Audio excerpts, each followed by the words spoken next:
اپنے موضوع پر آتا ہوں۔ قرآن کریم نے فرمایا، اللہ تبارک و تعالیٰ نے فرمایا انما المؤمنون اخوہ،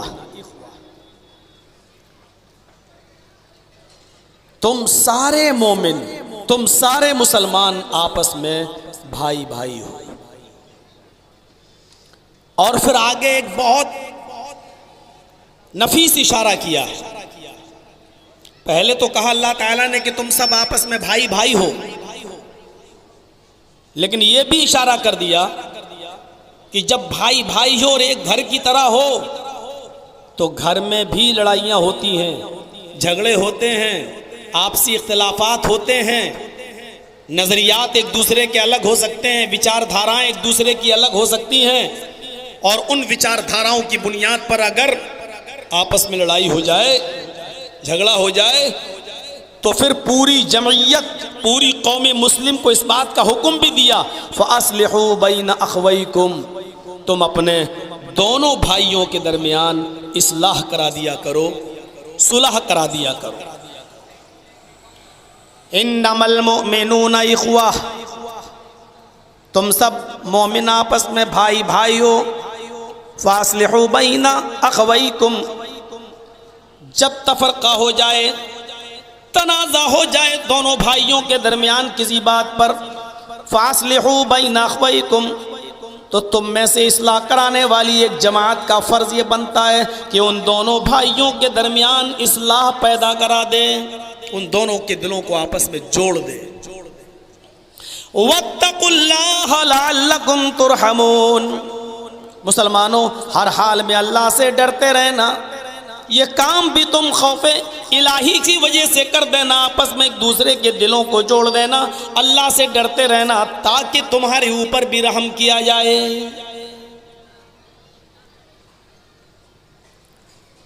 اس اجتماعیت کو اگر ہم نے سمجھ لیا، آج کی تقریر کل کا راستہ کھول رہی ہے ہمارا۔ ذہن بنائیے گا، آج ہم امت کو ایک پلیٹ فارم پر لانے کی بات کر رہے ہیں، اور جب یہ امت ایک پلیٹ فارم پہ آئے گی تو کل اب اس امت کی ذمہ داری کیا ہوگی انشاءاللہ کل آپ کے سامنے میں نے ذہن بنا دیا ہے آپ کا۔ اب سنیے، انما المؤمنون اخوہ، پہلے تو مومن کہا کہ مومن آپس میں بھائی، اس کا یہ مطلب نہیں ہے کہ دوسرے لوگ بھائی نہیں ہیں۔ قرآن کریم نے دوسری جگہ ان کو بھی اپنا بھائی کہا، یا ایھا الناس انا خلقناکم من ذکر و انثی، اے پوری دنیا کی مانو ذاتی، ہے ساری دنیا کے انسانوں، تم سب آپس میں بھائی بھائی ہو، اس لیے کیونکہ تمہارا باپ ایک ہے، تمہاری ماں ایک ہے۔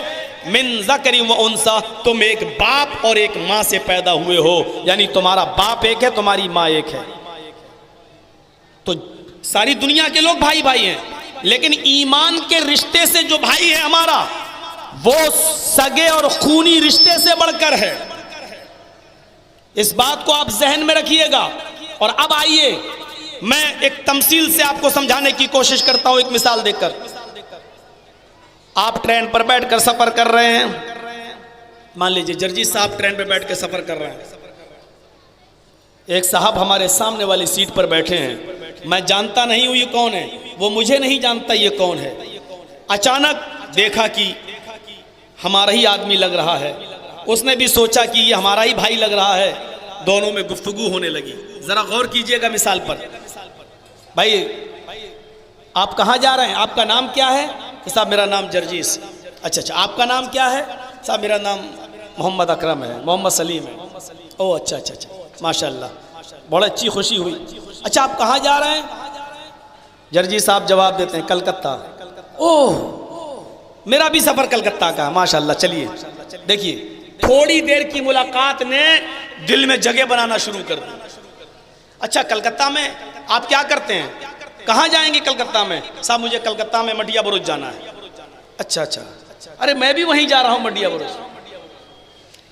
اس دو جملوں کی ملاقات نے آپس میں دل کے اندر اتنی گہرائی پیدا کر دی، اب میری گاڑی کسی اسٹیشن پر رکتی ہے، میں پانی بھرنے جا رہا ہوں یا کھانے پینے کی کوئی چیز لینے جا رہا ہوں، تو میرے سامان کی حفاظت وہ کر رہا ہے، وہ کسی اسٹیشن پر اتر رہا ہے تو اس کے سامان کی دیکھ ریکھ میں کر رہا ہوں۔ یہ چند منٹ چند گھنٹوں کے سفر کا یہ حال ہے کہ میری آنکھ لگتی ہے تو وہ میرے سامان کی حفاظت کر رہا ہے، اس کی آنکھ لگتی ہے تو میں اس کے سامان کی حفاظت کر رہا ہوں، وہ اسٹیشن پر اترتا ہے تو میں اس کے سامان کی دیکھ ریکھ کرتا ہوں، میں اترتا ہوں تو وہ میرے سامان کی دیکھ ریکھ رکھتا ہے۔ یہ چند گھنٹوں کی آپسی انسیت، اس اخوت، اس محبت نے، اس مودت نے ہمیں اتنا گرویدہ کر دیا ہے کہ اس کے مال کو میں اپنا مال، اس کے سامان کو میں اپنا سامان، اس کے مال کی بربادی کو میں اپنے مال کی بربادی تصور کرنے لگا ہوں، اس کے مال کی چوری کو میں اپنے مال کی چوری تصور کر رہا ہوں، اس کے مال کی حفاظت، اس کے سامان کی حفاظت کو میں اپنے سامان کی حفاظت جیسا سمجھ رہا ہوں۔ یہ چند گھنٹوں کی ملاقات کا جب یہ اثر ایک چھوٹے سے سفر میں ہو سکتا ہے تو یہ تو زندگی کا ایک لمبا چوڑا سفر ہے۔ پھر ایک مسلمان اسلامی نقطہ نظر سے، ایمانی نقطہ نظر سے، قرآن و حدیث کے رشتے کی بنیاد پر پھر ایک مسلمان کو دوسرے مسلمان کی جان و مال اور اس کے بیوی بچوں کی جان و مال کی حفاظت کی ذمہ داری کتنی ضروری سمجھنا چاہیے اپنے لیے۔ جب چند گھنٹوں کے سفر نے آپ کو اتنا گرویدہ کر دیا ہے تو ایمانی رشتے کے ناطے پوری زندگی میں ہمیں ایک دوسرے کا کتنا ہمدرد ہونا چاہیے۔ لیکن یہاں صورتحال دوسری ہے، یہاں صورتحال دوسری ہے۔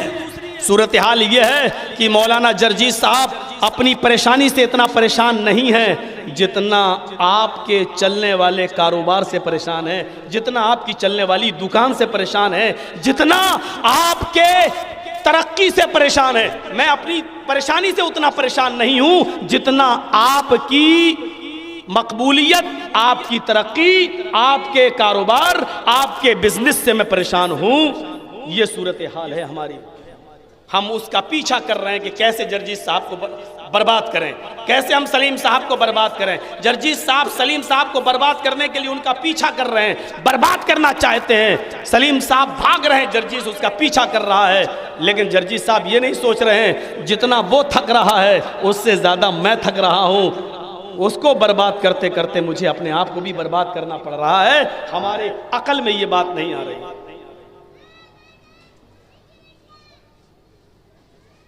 میں نے البدایہ والنہایہ کے اندر ایک واقعہ پڑھا ہے، حافظ ابن کثیر ایک واقعہ نقل کرتے ہیں کہ دو صحابیوں کی کپڑے کی دکان پاس پاس تھی، دو صحابیوں کی کپڑے کی دکان پاس پاس تھی۔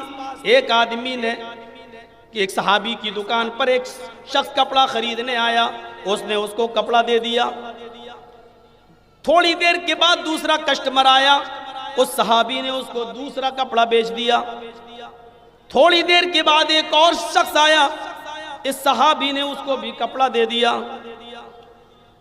چوتھا کسٹمر آیا، یہ صحابی جو اپنی دکان پر بیٹھے ہوئے ہیں سوچتے ہیں کہ میرا تو کپڑا صبح سے شام تک میں تین کپڑے بک چکے ہیں، میرے بھائی کی دکان میرے بغل میں ہے، اس کی بونی بھی نہیں ہوئی ہے، اس کے پاس کوئی بھی نہیں آیا ہے۔ جس طرح میرے بیوی بچے ہیں اس کے بھی بیوی بچے ہیں، جس طرح میں کما کر اپنے بیوی بچوں کے لیے کما رہا ہوں، میرا بھائی بھی اپنے بیوی بچوں کا پیٹ بھرنے کے لیے دکان چلا رہا ہے۔ چوتھا کسٹمر اس کے پاس آتا ہے، اس آدمی نے کہا، اس صحابی نے، بھائی جو کپڑا تم مجھ سے چاہتے ہو وہ کپڑا میرے پاس ختم ہو گیا ہے، وہ میرے بھائی کی دکان پر موجود ہے، جاؤ تم میرے بھائی سے وہ کپڑا خرید لو۔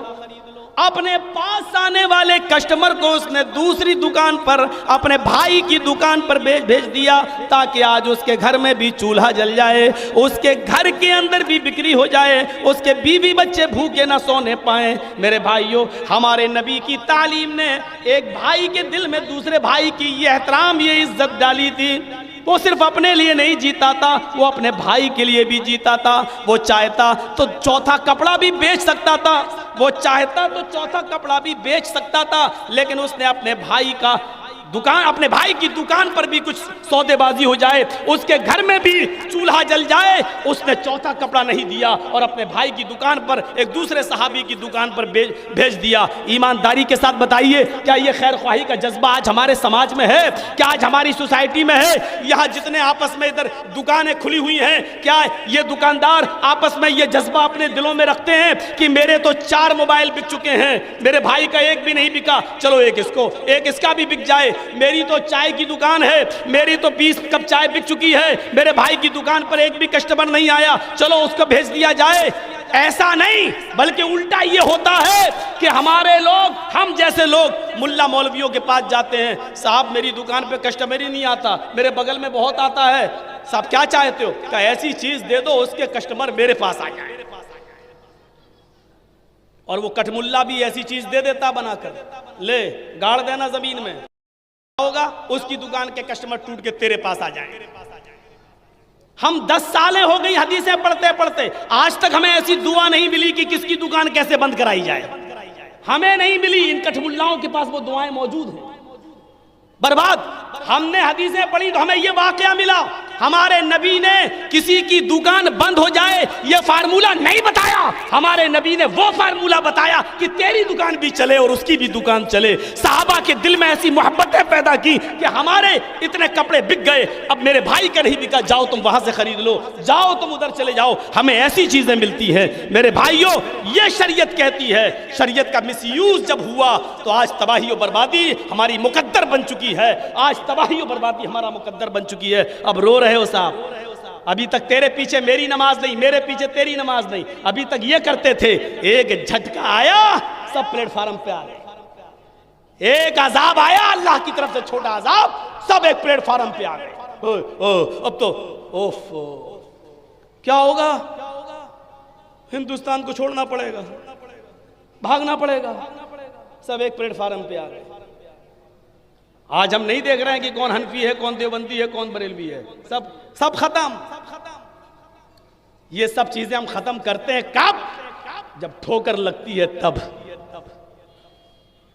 میرے پیارے ساتھیوں، اس ٹھوکر کو لگنے سے پہلے اگر یہی چیز ہمارے اندر ہوتی تو کعبے کے رب کی قسم یہ بل پارلیمنٹ میں پاس بھی نہیں ہوتا۔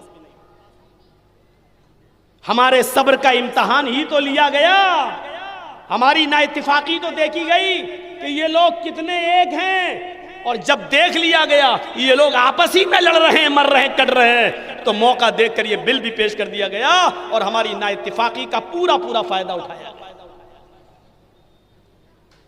یہ اجتماعیت جو آج آپ دکھا رہے ہیں، یہ اجتماعیت اگر اس وقت دکھائی گئی ہوتی اور پہلے اگر آ گئی ہوتی تو میرے بھائیوں، نہ ٹرپل طلاق کا بل پاس ہوتا، نہ بابری مسجد کا فیصلہ رام مندر کا اتنی جلدی ہوتا، نہ NRC اور CAA بل لایا جاتا، کیونکہ ہماری نا اتفاقی کا فائدہ اٹھا کر یہ ساری چیزیں پیش کی گئی اور ہمارے صبر کا امتحان لیا گیا کہ دیکھیں یہ کتنے صبر والے ہیں۔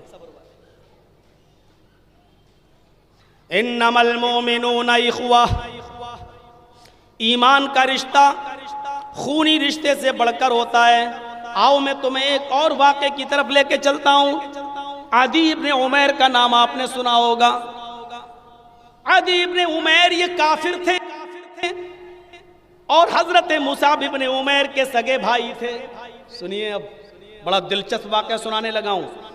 عدی ابن عمیر یہ مصعب ابن عمیر کے بھائی تھے، جنگ بدر میں ابو جہل کا ساتھ دے رہے تھے۔ کون؟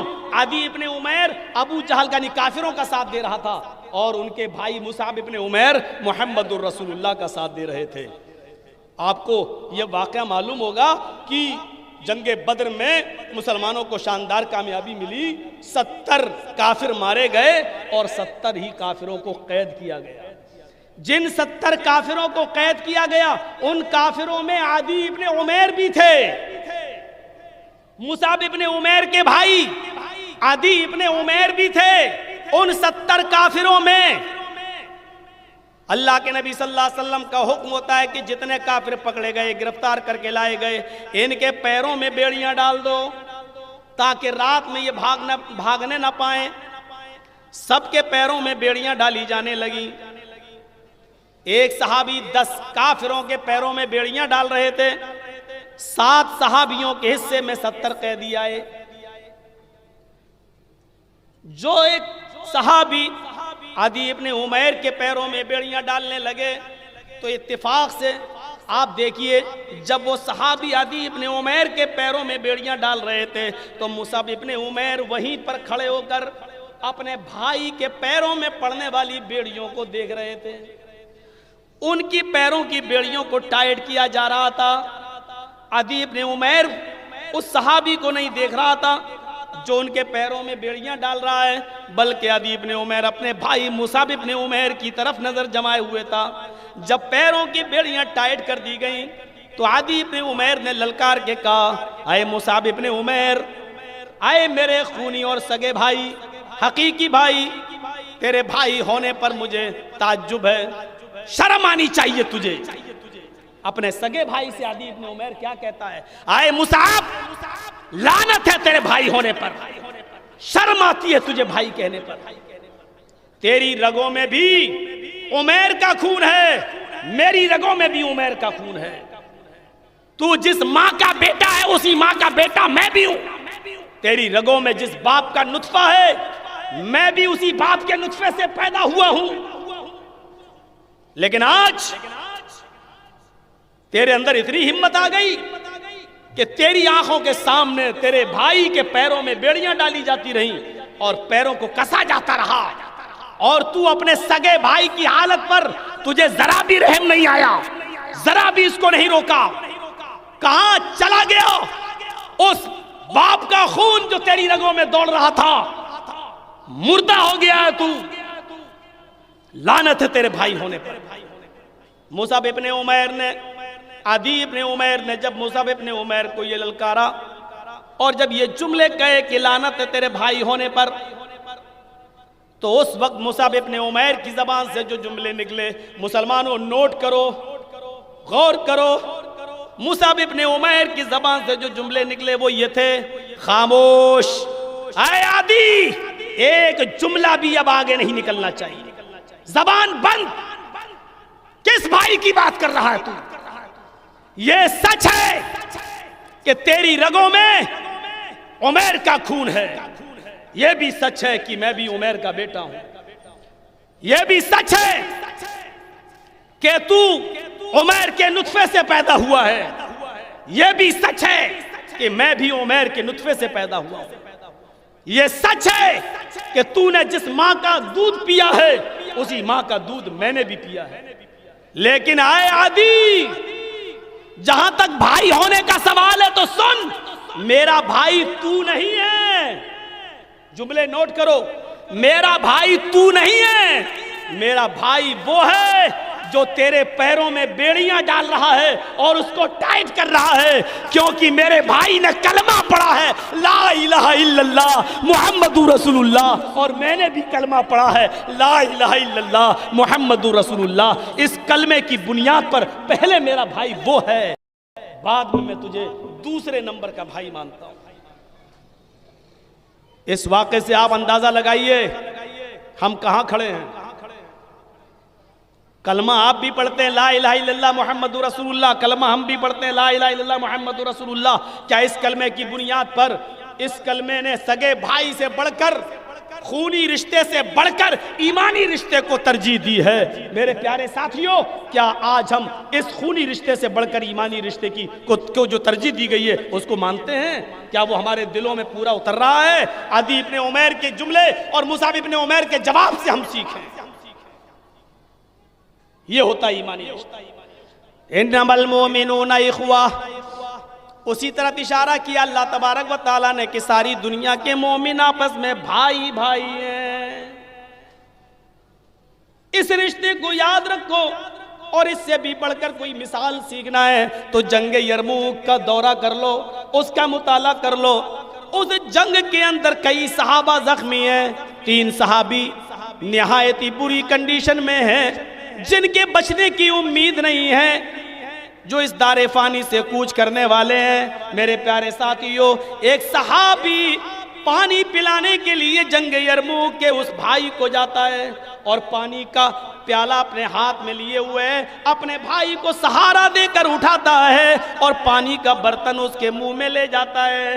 دوسرا بھائی، دوسرے صحابی چیخ کر کہتے ہیں، میرے بھائی پانی پیو، منع نہیں ہے، لیکن تھوڑا سا پانی میرے لیے بھی چھوڑ دینا، 2 گھونٹ پانی میرے لیے بھی چھوڑ دینا، میرے بھائی میں بھی پیاسا ہوں، شاید 2 گھونٹ پانی پی کر میری جان بچ جائے۔ اس صحابی نے پانی کا پیالہ اپنے منہ سے ہٹا لیا اور اپنے بھائی سے بولا، میرا زخمی بھائی مجھ سے زیادہ پیاسا ہے، میرا وہ زخمی بھائی مجھ سے زیادہ پیاسا ہے، جاؤ پہلے اس کو پانی پلا دو، میں تو بغیر پانی کے کچھ جی لوں گا لیکن میرا بھائی شاید نہ جی سکے، اس کی جان بچانا میری ذمہ داری ہے، جاؤ پہلے تم اس کو پانی پلاؤ۔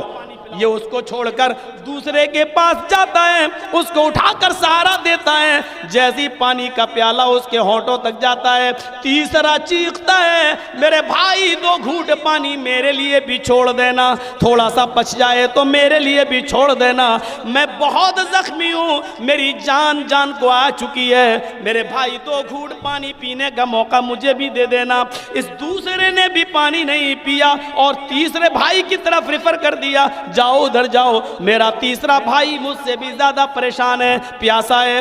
یہ تیسرے کے پاس جاتا ہے، جیسے اس کے قریب پہنچا تیسرے صحابی گر جاتے ہیں، یہ بیٹھ کر ان کو سہارا دیتے ہیں، ہونٹ کھولنے کو کہتے ہیں لیکن ہونٹ بند ہو چکے ہیں، سینے پر ہاتھ رکھ کر دیکھا دھڑکنوں نے جواب دے دیا ہے، ناک پر ہاتھ لے کر دیکھا تو سانس اکھڑ چکی ہے، جواب مل گیا، اب یہ صحابی اس دنیا میں موجود نہیں ہے، جعفری کے سپرد کر چکے ہیں۔ پانی پینے سے پہلے تیسرے صحابی اللہ رب العالمین کو پیارے ہو گئے، لوٹ کر دوسرے کے پاس آیا کہ چلو دوسرے ہی کو پانی پلا دوں، کیا دیکھا کہ دوسرا بھی اپنی جعفری کے سپرد کر چکا، پہلے کے پاس چلوں جہاں سے شروع کیا تھا، جب لوٹ کر پہلے کے پاس آیا تو کیا دیکھتا ہے کہ پہلا بھی آب حیات سے اپنی پیاس بجھا چکا اور اللہ کو پیارا ہو چکا۔ میرے پیارے ساتھیوں، یہ کون سا جذبہ تھا؟ مجھے بتاؤ، ایک بھائی دوسرے بھائی کے لیے اپنی جان کی قربانی دے رہا ہے، یہ کون سا جذبہ تھا؟